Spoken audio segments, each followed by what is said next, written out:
Hi folks, my name is Jonathan Jacques Bellatet. I am the creative director of Hell Is Us. Today I'd like to take a bit of your time to talk about the 3 distinct narrative layers, but also how we created this game from scratch and the kind of like processes that brought us to its world, its gameplay, and these 3 narrative layers.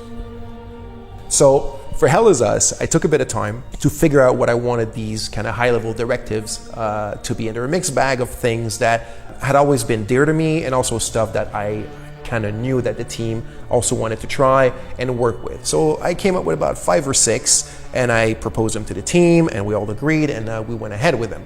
So the first one at the top of the list is exploration and discovery. When it's truly player driven, when it's like player cognitive abilities that are putting 2 and 2 together to discover the secrets of the game through your exploration.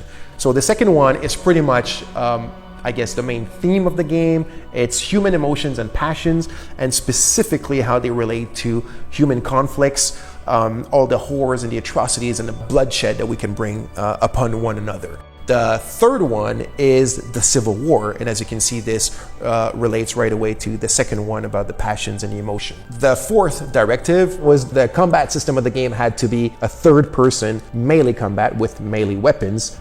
The fifth directive was that the game had to take place within a contemporary setting. As you can see, this brought a bit of a challenge how to justify the third-person melee combat in a contemporary setting. And the sixth one is I wanted to make sure that the enemies in the game were not humans and we would not bring any harm to human beings.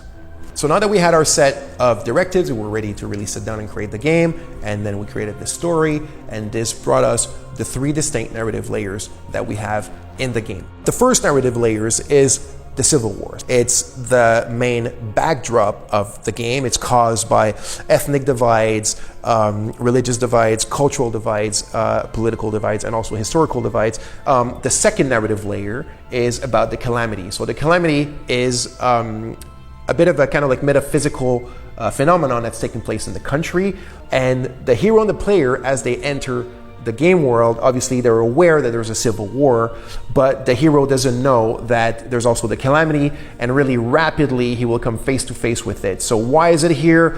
Where is it from? What is it connected to? And what's its link with the people, the civil war, and the history of the country?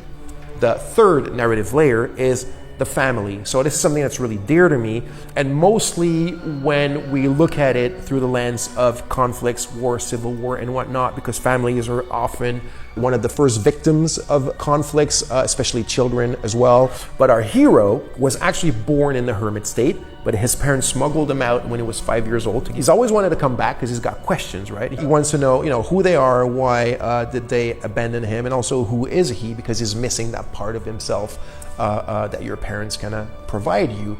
So all these 3 narrative layers are different, but they intertwine. One of them is the one that truly brings you through the main story, but since the game is fairly open-ended and non-linear, the players are free to oscillate between these 3 layers as they see fit, and kind of put them together to form the big picture of the game and the entire puzzle, or almost the entire puzzle, to make sense of what's going on inside this country.